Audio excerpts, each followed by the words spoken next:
दोस्तों नमस्कार, ये है मार्गदर्शन फॉर सिविल सर्विसेज। मैं अनुराग चौधरी। दोस्तों, भारतीय इतिहास के महत्वपूर्ण वन लाइनर प्रश्नों की श्रृंखला में आज की वीडियो में आप पढ़ेंगे मौर्य एवं मौर्योत्तर काल से संबंधित महत्वपूर्ण प्रश्न, जो आपके आगामी विभिन्न परीक्षाओं जैसे TGT, PGT, LT grade, government inter college प्रवक्ता, गवर्नमेंट डिग्री कॉलेज, उच्चतर शिक्षा असिस्टेंट प्रोफेसर, नेट जेआरएफ इतिहास के साथ साथ विभिन्न परीक्षाओं के सामान्य ज्ञान और सामान्य अध्ययन के लिए बहुत ही उपयोगी है। तो आइए शुरू करते हैं। भारतीय इतिहास के अंतर्गत मौर्य एवं मौर्योत्तर काल से संबंधित महत्वपूर्ण वन लाइनर प्रश्न। सबसे पहले थोड़ा सा मौर्य साम्राज्य के बारे में जान लेते हैं, उसके बाद हम प्रश्नों को शुरू करेंगे। देखिए दोस्तों, मौर्य वंश का संस्थापक चंद्रगुप्त मौर्य था और इसका जन्म 345 ईसा पूर्व में हुआ था। और एक विचारक हैं, जस्टिन, इतिहासकार हैं, इन्होंने चंद्रगुप्त मौर्य को सेंड्रोकोटस कहा है, जिसकी पहचान विलियम जोन्स ने चंद्रगुप्त मौर्य के रूप में की है।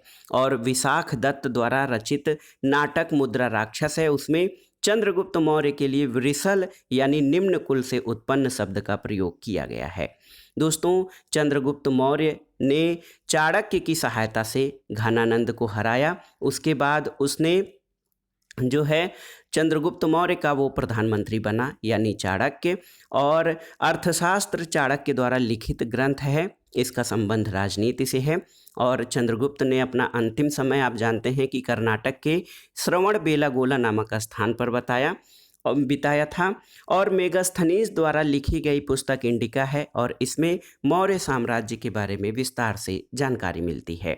चंद्रगुप्त मौर्य का उत्तराधिकारी बिंदुसार था और इसको अमित्रघात के नाम से भी जाना जाता है। बिंदुसार आजीवक संप्रदाय का अनुयायी था। और दोस्तों, बौद्ध विद्वान तारानाथ ने बिंदुसार को 16 राज्यों का विजेता बताया है। बिंदुसार का उत्तराधिकारी अशोक हुआ और अशोक 269 ईसा पूर्व में मगध की राजगद्दी पर बैठा था। राजगद्दी पर बैठने के पहले अशोक अवंती का राज्यपाल था। और दोस्तों, मस्की और गुर्जरा अभिलेख में अशोक का नाम अशोक मिलता है। और बौद्ध धर्म का वो समर्थक था। दोस्तों, बौद्ध धर्म का जो है उसने बहुत अधिक व्यापक प्रचार प्रसार भी किया था अशोक ने। और उपगुप्त नामक बौद्ध भिक्षु ने अशोक को बौद्ध धर्म की दीक्षा दी थी। अशोक ने आजीविकों को रहने के लिए बराबर की पहाड़ियों में 4 गुफाओं का निर्माण करवाया था, जिसका नाम कर्ज, चोपार, सुदामा और विश्व झोपड़ी था। अशोक के बाद दोस्तों, अशोक की माता का नाम सुभद्रांगी था। और अशोक ने बौद्ध धर्म के प्रचार प्रसार के लिए आप जानते हैं कि अपने पुत्र महेंद्र और पुत्री संघमित्रा को भेजा था श्रीलंका। आइए अब जान लेते हैं महत्वपूर्ण प्रश्न जो परीक्षाओं की दृष्टि से इम्पोर्टेंट हैं। देखिए, बराबर समूह के किस गुफा पर अशोक का अभिलेख उत्कीर्ण है? तो याद रखिएगा, कर्ण, चौपड़ गुफा, सुदामा गुफा और विश्व झोपड़ी गुफा, इनमें अशोक के अभिलेख उत्कीर्ण हैं। अगला प्रश्न है, अशोक के किस अभिलेख में दक्षिण भारत के 5 राज्यों का उल्लेख है? तो शिलालेख द्वितीय। दूसरे शिलालेख में दोस्तों दक्षिण भारत के 5 राज्यों का उल्लेख है। इसके अलावा दूसरे शिलालेख में अशोक ने मनुष्य और पशु दोनों की चिकित्सा व्यवस्था का उल्लेख किया है। अगला प्रश्न है, अशोक के किस अभिलेख पर मोर का उत्कीर्णन किया गया है? तो ये अभिलेख है लौरिया नंदनगढ़ स्तंभ लेख। देखिए, लौरिया नंदनगढ़ स्तंभ लेख पर मोर उत्कीर्ण किया गया है। मौर्यों के समय समाहर्ता का कार्य क्या था? तो दोस्तों, समाहर्ता जो होता था ये राजस्व संग्रह यानी कलेक्टर के रूप में, रेवेन्यू कलेक्टर का कार्य करता था, जिसका नाम समाहर्ता था। अगला प्रश्न है, मौर्यों के समय कंटक शोधक न्यायालय का प्रधान न्यायाधीश किस नाम से जाना जाता था? तो उसका नाम था प्रदेष्टा, याद रखिएगा। और मौर्य शासन व्यवस्था में रूप दर्शक नाम का अधिकारी क्या करता था? तो ये सिक्कों का परीक्षण करता था। अपने किस ग्रंथ में जो है मुद्रा जालसाजों को संदर्भित किया गया है? तो दोस्तों, कौटिल्य ने अपने अर्थशास्त्र में मुद्रा जालसाजों को संदर्भित किया गया है। और आप जानते हैं कि मौर्य काल में सिक्कों के परीक्षक को रूपदर्शक कहा जाता है। सम्राट अशोक की रानियों में किसका नाम उसके अभिलेख में उल्लिखित है? तो ये रानी कारुवाकी का नाम याद रखिएगा। और अशोक के उत्तराधिकारियों में से किसने देव नामप्रिय की उपाधि धारण की थी? तो दोस्तों दशरथ ने। अशोक के पौत्र दशरथ ने जो है अशोक का एक उपाधि है देव नामप्रिय, इसका प्रयोग किया था। अगला प्रश्न है, केवल एक ही शिलालेख है जिसमें अशोक ने करारोपण के बारे में बात की है, वो कौन सा अभिलेख है? तो ये है दोस्तों रुम्मिनदेई स्तंभ शिलालेख। दोस्तों बहुत ही महत्वपूर्ण है। रुम्मिनदेई स्तंभ शिलालेख जो है ये इसमें लुम्बिनी में दोस्तों लुम्बिनी में धम्म यात्रा के दौरान अशोक द्वारा भू राजस्व की दर घटा देने की बात कही गई है। कौन से कार्य अशोक द्वारा नियुक्त राजुक द्वारा किया जाता था? तो राजुक दोस्तों न्यायिक कार्यों को संपादित करते थे। अगला प्रश्न है, सीरिया का राजदूत डायमेकस किस मौर्य शासक के दरबार में आया था? तो डायमेकस दोस्तों ये बिंदुसार के दरबार में आया था। आप देखिए कि एथीनियस के अनुसार बिंदुसार ने सीरिया के शासक एंटियोकस प्रथम से मदिरा, सूखे अंजीर और दार्शनिक भेजने की बात भी कही थी। अगला प्रश्न है, अशोक द्वारा बराबर गुफा का निर्माण किसके लिए करवाया गया था? तो ये आजीविकों के लिए, आजीवक जो थे दोस्तों इनके रहने के लिए अशोक ने बराबर की पहाड़ियाँ में 4 गुफाओं का निर्माण करवाया। इनके नाम कर्ज, चौपार, सुदामा और विश्व झोपड़ी था। अगला प्रश्न है, जेतवन विहार कहाँ था? तो ये श्रावस्ती में। श्रवण बेलागोला कहाँ पर स्थित है? तो आप जानते हैं श्रवण बेलागोला कर्नाटक में स्थित है। मेगास्थनीज ने भारतीय समाज को 7 वर्गों में विभाजित किया था, जिसमें द्वितीय वर्ग कौन सा था? तो आप जानते हैं कि द्वितीय वर्ग इसमें किसान था। दोस्तों मेगास्थनीज ने भारतीय समाज को जिन 7 वर्गों में विभाजित किया था उसमें दार्शनिक, किसान, अहीर, कारीगर, सैनिक, निरीक्षक और सभासद थे। इसमें दूसरा वर्ग किसानों का था। अगला प्रश्न है, अशोक के किस शिलालेख में उसके कलिंग विजय का उल्लेख मिलता है? तो ये 13वां शिलालेख है। और वृषभ शीर्ष वाला अशोक स्तंभ कहाँ पर स्थित था? तो ये था रामपुरवा। दोस्तों रामपुरवा स्तंभ लेख चंपारण बिहार में है।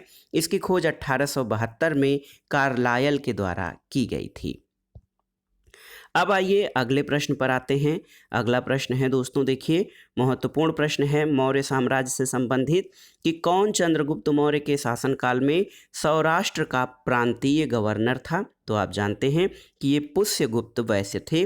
किस मौर्य शासक ने आजीवक संप्रदाय को संरक्षण दिया था? तो ये बिंदुसार। बिंदुसार दोस्तों चंद्रगुप्त मौर्य का उत्तराधिकारी था। इसको अमित्रघात के नाम से भी जाना जाता है। ये आजीवक संप्रदाय का अनुयायी था और इसने आजीवक संप्रदाय को संरक्षण दिया था। अगला प्रश्न है, कौन मौर्य शासक आजीवक मत का समर्थक था? तो दशरथ भी दोस्तों आजीवक मत का समर्थक था। अगला प्रश्न है, अशोक ने अपने समकालीन शासकों से मैत्रीपूर्ण संबंध बनाए रखने का उल्लेख अपने किस शिलालेख में किया है? तो सही उत्तर है शिलालेख 13वां। 13वां शिलालेख बहुत ही इम्पॉर्टेंट है क्योंकि इसमें कलिंग युद्ध का वर्णन और अशोक के हृदय परिवर्तन की बात कही गई है और इसी में पड़ोसी राजाओं का वर्णन है और उनसे समकालीन मैत्रीपूर्ण संबंध बनाए रखने की बात कही गई है। किस स्थल पर स्थित स्तूप अवशेषों से अशोक के पाषाण पर उद्धृत प्रतिमा उसके नाम के साथ प्राप्त हुई है? तो ये कनगनहल्ली के स्तूप से दोस्तों अशोक की पाषाण पर उद्धृत प्रतिमा उसके नाम से प्राप्त हुई है। किसने नागार्जुनी पहाड़ियों में गुफाओं को आजीविकों को दान में दिया था? तो ये दशरथ ने दिया था। अशोक का कौन सा शिलालेख धार्मिक सामंजस्य के विषय में कहता है? तो ये है 12वां शिलालेख। दोस्तों 12वां शिलालेख जो है ये अशोक का जो कि धार्मिक सामंजस्य के बारे में बात करता है। अशोक के शिलालेखों को पढ़ने का श्रेय सर्वप्रथम किसे प्राप्त है? तो अशोक के शिलालेखों को पढ़ने में सबसे पहले सफलता 1837 में जेम्स प्रिंसेप को प्राप्त हुई थी। किस अभिलेख में अशोक ने कहा है कि सभी संप्रदायों के सार तत्व की वृद्धि हो? तो ये 12वां शिलालेख है। इसके अलावा दोस्तों इसमें स्त्री महामात्रों की नियुक्ति और सभी प्रकार के विचारों के सम्मान की बात यानी सभी धर्मों के विचारों के सामंजस्य की बात कही गई है और इसी अभिलेख में अशोक ने कहा है कि सभी संप्रदायों के सार तत्व की वृद्धि हो।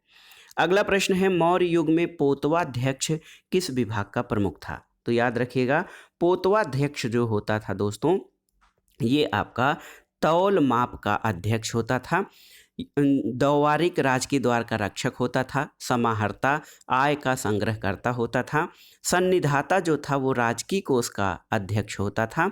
इसके अलावा व्यवहारिक प्रमुख न्यायाधीश और नायक नगर रक्षा का अध्यक्ष होता था।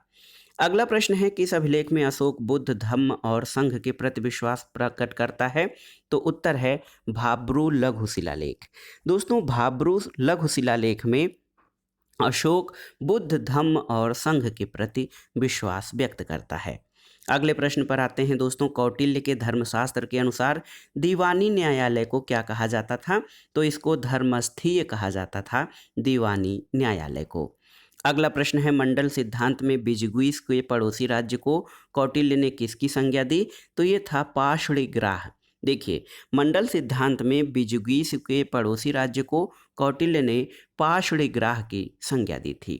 अगला प्रश्न है, विदेशी राजाओं में से कौन अशोक के समकालीन थे? तो इसमें देखिए एंटियोकस थियोस, टालमी, फिलाडेल्फस और मगस ये अशोक के समकालीन राजा थे। अशोक का सरेकुन अभिलेख कहाँ पर स्थित है? तो ये कंधार में है। और किस शासक ने मूलतः सुदर्शन झील का निर्माण करवाया था? तो ये पुष्यगुप्त वैश्य ने दोस्तों सुदर्शन झील का निर्माण कराया था। अगला प्रश्न है, मेगास्थनीज के अनुसार पाटलिपुत्र नगर एक समिति के द्वारा शासित होता था, जिसमें सदस्यों की संख्या कितनी थी? तो इसमें कुल 30 सदस्य होते थे, जो पाटलिपुत्र नगर को संचालित करने वाली समिति होती थी। अगला प्रश्न है, अशोक ने अपने किस शिलालेख में 8वीं जातियों का उल्लेख किया है? तो 13वें शिलालेख में। अगला प्रश्न है, घोषिताराम विहार कहाँ पर है?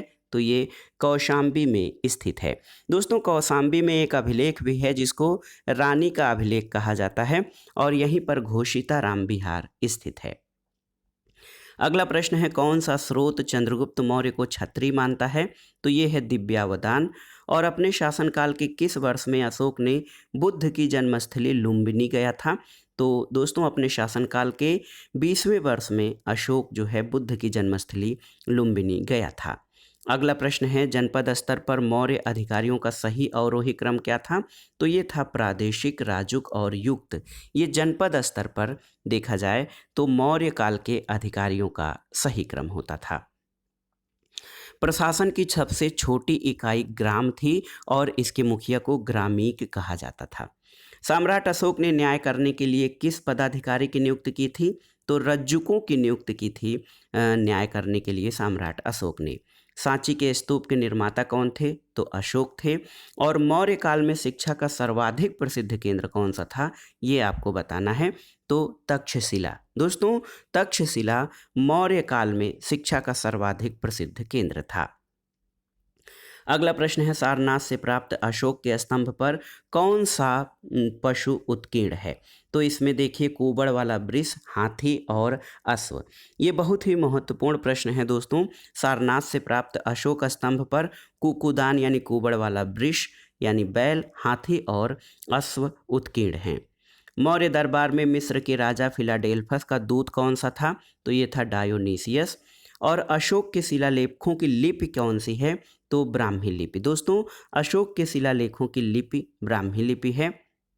और कौन सा स्रोत मौर्यकालीन इतिहास से संबंधित है? तो इसमें कई प्रकार के स्रोत हैं, जिसमें बौद्ध और जैन ग्रंथ, अशोक के शिलालेख और कौटिल्य का अर्थशास्त्र, इन सभी से मौर्यकालीन इतिहास के बारे में जानकारी मिलती है। किसने अशोक को बौद्ध धर्म में दीक्षित किया था? तो उपगुप्त। उपगुप्त ने दोस्तों बौद्ध भिक्षु ये एक था, इसने अशोक को बौद्ध धर्म में दीक्षा दी थी। अगला प्रश्न है, कौन सा पक्ष अशोक के धम्म का एक सैद्धांतिक पक्ष है? तो ये है अहिंसा, जो कि मनसा वाचा कर्मणा, व्यवहार में संयम और सभी के साथ समान व्यवहार। ये दोस्तों अशोक के धम्म का सैद्धांतिक पक्ष है। अगला प्रश्न है, कौटिल्य के अनुसार कंटक शोधन कौन सा होता था? तो फौजदारी न्यायालय को कंटक शोधन कहा गया है अर्थशास्त्र में। और अगला प्रश्न है, अशोक के किस शिलालेख से युद्ध और हिंसा के कारण जनित उसके अंतर्मन की व्यथा प्रकट होती है? तो ये धौली और जौगढ़ अभिलेख है, शिलालेख, जिससे अशोक के मन में हिंसा के कारण जो है व्यथा प्रतीत होती है। अगला प्रश्न है भारत का वर्तमान प्रांत जो मौर्य साम्राज्य का अंग नहीं था, तो दक्षिण भारत के केरल और तमिलनाडु ये मौर्य साम्राज्य के अंग नहीं थे। अशोक के किस शिलालेख में बौद्ध धर्म के नियमों की जानकारी मिलती है? तो ये दोस्तों भाब्रू 13वां शिलालेख और 7वां शिलालेख। 7वां शिलालेख अशोक की तीर्थ यात्राओं का भी उल्लेख किया गया है, लेकिन भाब्रू शिलालेख जो है दोस्तों, भाब्रू अभिलेख 13वां शिलालेख और 7वां शिलालेख से अशोक के बौद्ध धर्म के नियमों संबंधी जानकारी मिलती है। इसके अलावा आप अगला प्रश्न पर आते हैं। 13वां शिलालेख संबंधित है किससे? तो आप जानते हैं 13वां शिलालेख कलिंग युद्ध से संबंधित है। अगला प्रश्न है चंद्रगुप्त के दरबार में सेल्यूकस ने एक दूत भेजा था, इसका नाम क्या था? तो ये था मेगास्थनीज। दोस्तों मेगास्थनीज जो था वो उसने इंडिका की रचना की थी और मेगास्थनीज देखिए दोस्तों बहुत ही महत्वपूर्ण रहा। इंडिका से मौर्य साम्राज्य के शासन प्रशासन और तत्कालीन भारतीय समाज के बारे में जानकारी मिलती है। और चंद्रगुप्त मौर्य देखिए, चंद्रगुप्त मौर्य ने 305 ईसा पूर्व में सेल्यूकस निकेटर को हराया था। अगला प्रश्न है अशोक के समय ज़्यादातर अभिलेख किस भाषा में हैं? तो ज़्यादातर अभिलेखों की भाषा प्राकृत भाषा है। अगला प्रश्न है अर्थशास्त्र कितने अधिकारों में विभक्त है? तो याद रखिएगा 15 अधिकारों में अर्थशास्त्र विभक्त है। चंद्रगुप्त मौर्य की राजधानी क्या थी? तो ये पाटलिपुत्र थी। अशोक के धम्म का सार किस अभिलेख में मिलता है? तो ये द्वितीय स्तंभ लेख में। दोस्तों द्वितीय स्तंभ लेख जो है इसमें अशोक के धम्म का सार मिलता है। राजदूत डायोनीसियस किसके दरबार में आया था? तो बिंदुसार के दरबार में राजदूत डायोनीसियस आया था। और दोस्तों ये बहुत ही महत्वपूर्ण प्रश्न है। सन 1750 में सर्वप्रथम अशोक के स्तंभ का पता किसने लगाया था? तो टेफेंथलर ने सबसे पहले अशोक स्तंभ का पता लगाया था। मौर्य कला का सबसे अच्छा नमूना कौन सा है? तो ये स्तंभ हैं और उन पे उत्कीर्ण लेख, जिनसे कि उस समय के तत्कालीन विषय के बारे में जानकारी भी मिलती है। अगला प्रश्न है अर्थशास्त्र किस विषय की पुस्तक है? तो ये शासन कला और राजनीति शास्त्र की पुस्तक है जो कि कौटिल्य के द्वारा लिखी गई है। अगला प्रश्न देखते हैं दोस्तों, मौर्य काल में सीता कर लगाया गया था राज्य द्वारा प्रत्यक्ष नियंत्रित गांव की कृषि भूमि पर। यह बहुत ही महत्वपूर्ण है दोस्तों। मौर्य काल में सीता कर राज्य द्वारा प्रत्यक्ष नियंत्रित गांव की कृषि भूमि पर लगाया गया था। अगला प्रश्न है प्राचीनतम अभिलेख जिसमें अशोक के नाम का उल्लेख है? तो ये है मास्की अभिलेख। दोस्तों देखिए मास्की अभिलेख जो है ये बहुत ही महत्वपूर्ण है और इसमें अशोक के नाम का उल्लेख किया गया है। कालक्रम के अनुसार शासकों को व्यवस्थित करना है, तो देखिए इसमें प्रमुख व्यक्तित्व हैं चाणक्य, उसके बाद अशोक, फिर कनिष्क और लास्ट में चंद्रगुप्त विक्रमादित्य। सम्राट अशोक ने कलिंग को कब विजित किया था? तो याद रखिएगा राज्य प्राप्ति के 8वें वर्ष में, राज्याभिषेक के 8वें वर्ष में सम्राट अशोक ने कलिंग को विजित किया था। अगला प्रश्न है इंडिका नामक यूनानी ग्रंथ का लेखक कौन था? तो ये था मेगास्थनीज। और किस शासक ने अपने को देवताओं का प्रिय कहा है? अशोक ने स्वयं को देवताओं का प्रिय करते हुए देव नाम प्रिय नामक उपाधि धारण की थी। अगला प्रश्न है यूनानी विवरणों में किसको सैंड्रोकोटस नाम दिया गया है? तो उत्तर है चंद्रगुप्त मौर्य को। दोस्तों जस्टिन ने चंद्रगुप्त मौर्य को सैंड्रोकोटस कहा है और इसकी पहचान विलियम जोन्स ने चंद्रगुप्त मौर्य से की है। अर्थशास्त्र में कितने तीर्थ यानी प्रशासनिक विभागों का उल्लेख मिलता है? ये आपका अगला प्रश्न है। तो याद रखिएगा 18 तीर्थों का। और एक प्रश्न अभी आपने पढ़ा है कि अर्थशास्त्र कितने अधिकरणों में विभक्त है? तो अर्थशास्त्र 15 अधिकरणों में विभक्त है और इसमें कुल 18 तीर्थ यानी प्रशासनिक अधिकारियों का इसमें वर्णन मिलता है, जिसमें सर्वोच्च स्तर पर देखिए मंत्री, पुरोहित, सेनापति, युवराज, दौवारिक, अंतर्वेदिक, समाहर्ता, सन्निधाता, प्रशास्ता, प्रदेश टिपौर, व्यवहारिक, नायक, कर्मांतिक, मंत्रिपरिषद, इसके अलावा दंडपाल, दुर्गपाल और अंतपाल, ये अर्थशास्त्र में वर्णित 18 तीर्थ थे। मौर्य काल में भवनों का निर्माण लकड़ी से भी होता था। इसका पुरातात्विक प्रमाण कहाँ से मिला है? तो कुम्हरार नगर से दोस्तों ये प्रमाण मिला है कि मौर्य काल में लकड़ी से भी भवन निर्माण होता था। कुम्हरार पटना के पास है। यहाँ पर 3 मंजिला लकड़ी के बने भवन के अवशेष मिले हैं या इसके साक्ष्य मिले हैं।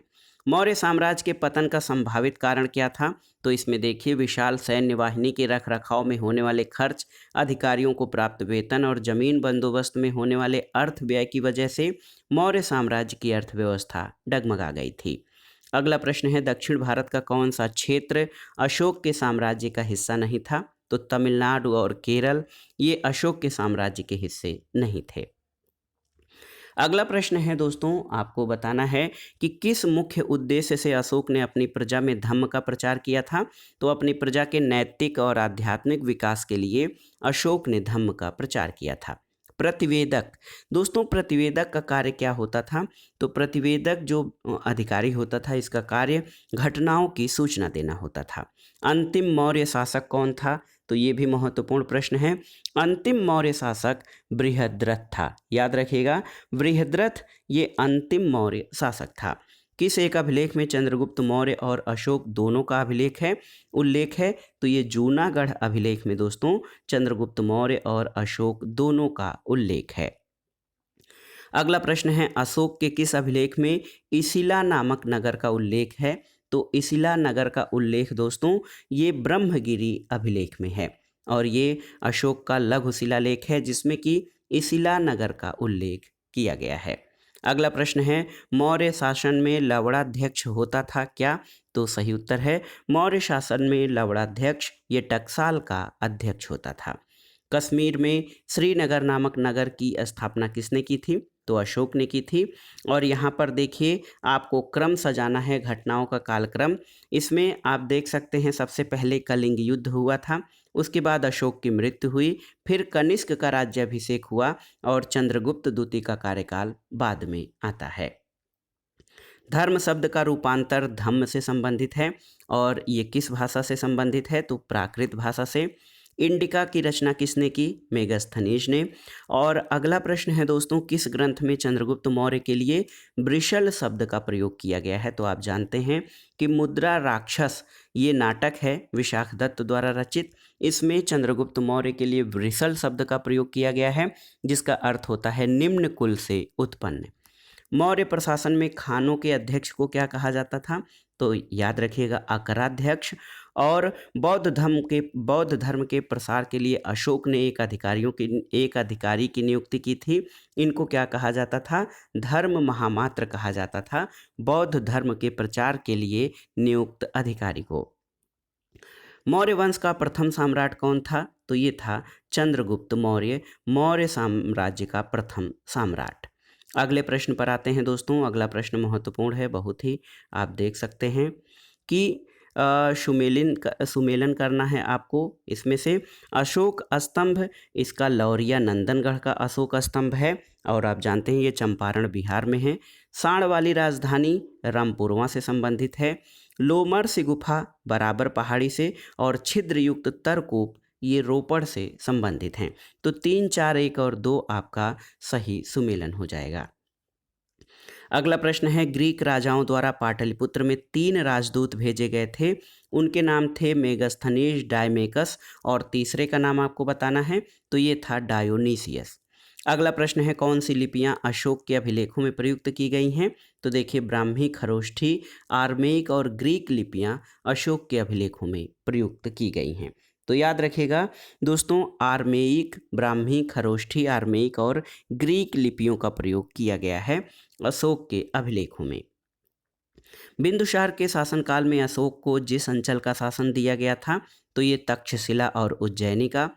अशोक ने दोस्तों कलिंग राज्य पर कब आक्रमण किया था? तो ये वर्ष पूछा जाता है 261 ईसा पूर्व में। चंद्रगुप्त मौर्य अपने जीवन के अंतिम वर्षों में एक जैन साधु भद्रबाहु के साथ चला गया था। भद्रबाहु क्या थे? तो ये भद्रबाहु जैन मुनि थे जो कि इनके साथ वो चंद्रगुप्त मौर्य अंतिम जीवन में कर्नाटक के श्रवण बेलागोला चला गया था और वहीं पर उसने अपनी देह त्याग की थी। मौर्य काल में राज की मुद्रा क्या थी? तो पण होता था। और किसका विदेशी वृत्तांत मौर्य काल की जानकारी देता है? दोस्तों मेगस्थनीज का जो विदेशी वृत्तांत है वो देखिए, ये आपको मौर्य काल के बारे में जानकारी देता है। इंडिका, अर्थशास्त्र में उल्लिखित सीताध्यक्ष किस विभाग के अध्यक्ष थे? तो सीताध्यक्ष कृषि विभाग के अध्यक्ष होते थे। और मौर्य वंशी शासकों में किसने केवल कश्मीर पर शासन किया था? तो ये इम्पॉर्टेंट प्रश्न है, आप देख लीजिए। जालौक ने, जो कि मौर्य वंशी शासक था, इसने केवल कश्मीर पर ही शासन किया था। अगले प्रश्न पर आते हैं दोस्तों। अशोक ने लुम्बिनी ग्राम के लिए भू राजस्व की दर कितनी निश्चित की थी? तो ये 1/8 निश्चित किया था अशोक ने लुम्बिनी के लिए भू राजस्व की दर। कौन सा ग्रंथ मौर्य इतिहास पर प्रकाश डालता है? तो मुद्रा राक्षस, कौटिल्य का अर्थशास्त्र और मेगस्थनीज की इंडिका, ये सभी ग्रंथ मौर्य इतिहास के बारे में जानकारी देते हैं। अशोक का समकालीन सीरिया और पश्चिमी एशिया का शासक कौन सा था? तो ये था एंटियोकस द्वितीय, याद रखिएगा। मौर्य वंश के ठीक बाद किस वंश ने शासन किया था? तो ये था शुंग वंश, जो कि ब्राह्मण साम्राज्य के नाम से जाना जाता है।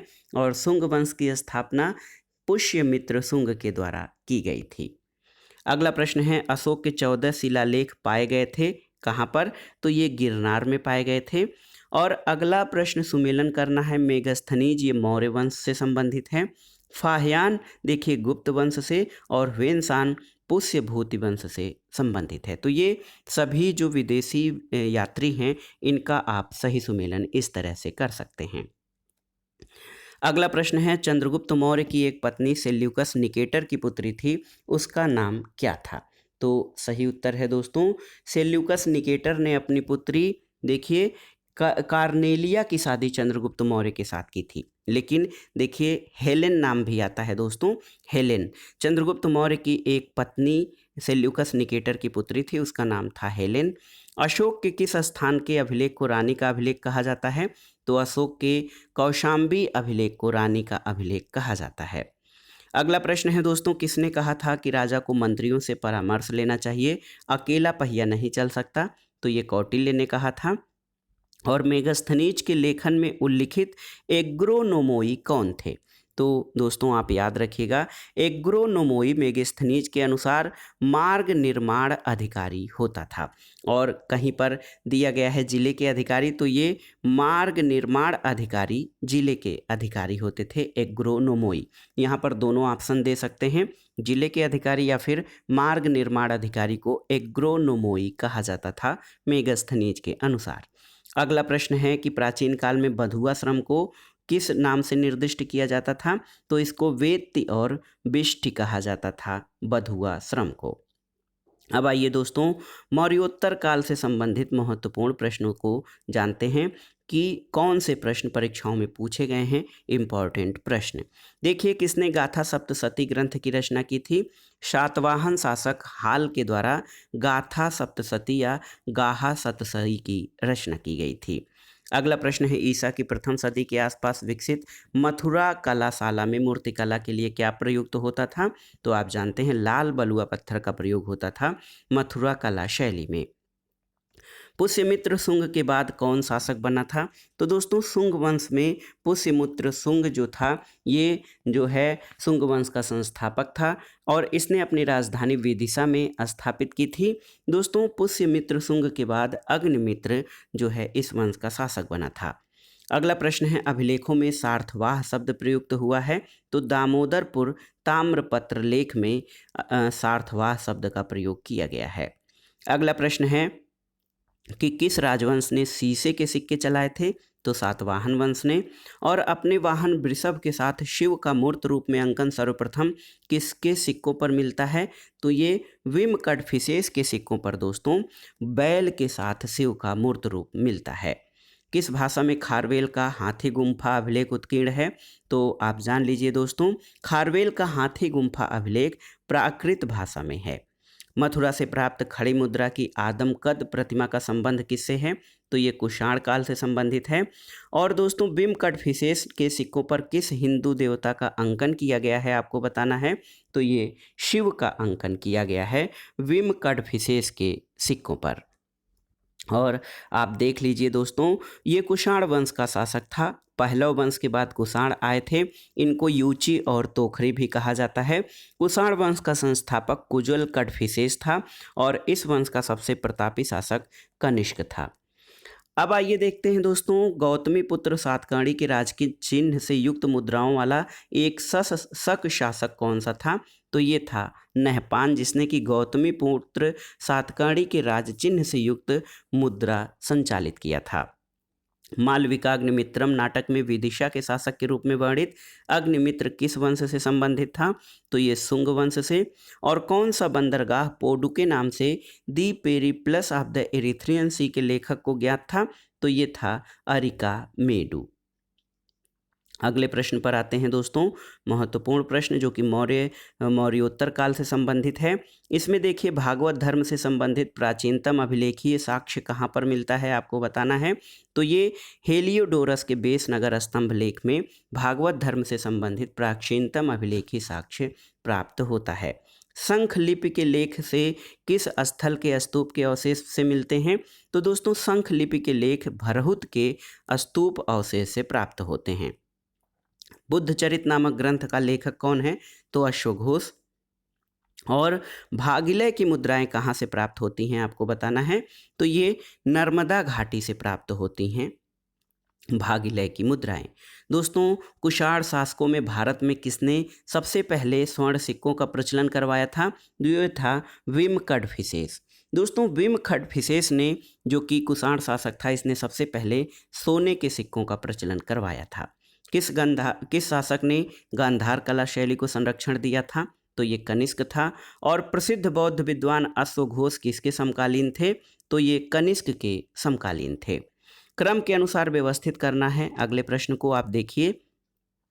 सबसे पहले आते हैं इसमें हुविस्क, उसके बाद कनिष्क द्वितीय, फिर वासुदेव प्रथम और उसके बाद वासुदेव द्वितीय। ये सही क्रम है। अगला प्रश्न है दोस्तों, खारवेल के हाथी गुम्फा अभिलेख से किस वंश के सिंचाई विषयक कार्यों का उल्लेख मिलता है? तो ये नंद वंश के सिंचाई विषयक कार्यों का उल्लेख खारवेल के हाथी गुम्फा अभिलेख से मिलता है। 2 अश्वमेध यज्ञ किसने संपन्न करवाया था? तो दोस्तों, पुष्यमित्र शुंग ने 2 अश्वमेध यज्ञ करवाए थे। कनिष्क ने अपनी राजधानी कहाँ पर स्थापित की थी? तो पुरुषपुर, जो कि वर्तमान में पेशावर है, वहाँ पर कनिष्क ने अपनी राजधानी स्थापित की थी। कुषाणों की दूसरी राजधानी मथुरा थी। अश्वघोष का संबंध किससे था? तो कुषाणों से संबंध था दोस्तों अश्वघोष का। और अगला प्रश्न है कि उस राजवंश का नाम क्या था जिसने हत्या कर सत्ता हथियाई और जिसका अंत भी हत्या द्वारा हुआ? तो ये था शुंग वंश। अब आइए अगले प्रश्न पर आते हैं। महत्वपूर्ण प्रश्न है, सोने के सिक्के भारत में सबसे पहले किसने प्रारंभ किए थे? तो इंडो ग्रीक शासकों ने। मनुस्मृति की रचना किस वंश के शासनकाल में हुई थी? शुंग वंश के। और गांधार कला पर विशेष प्रभाव किसका था?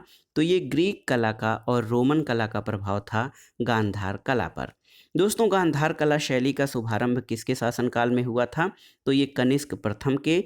और प्राचीनतम जल नहर का प्रमाण कहाँ से मिलता है? तो हाथी गुम्फा अभिलेख से।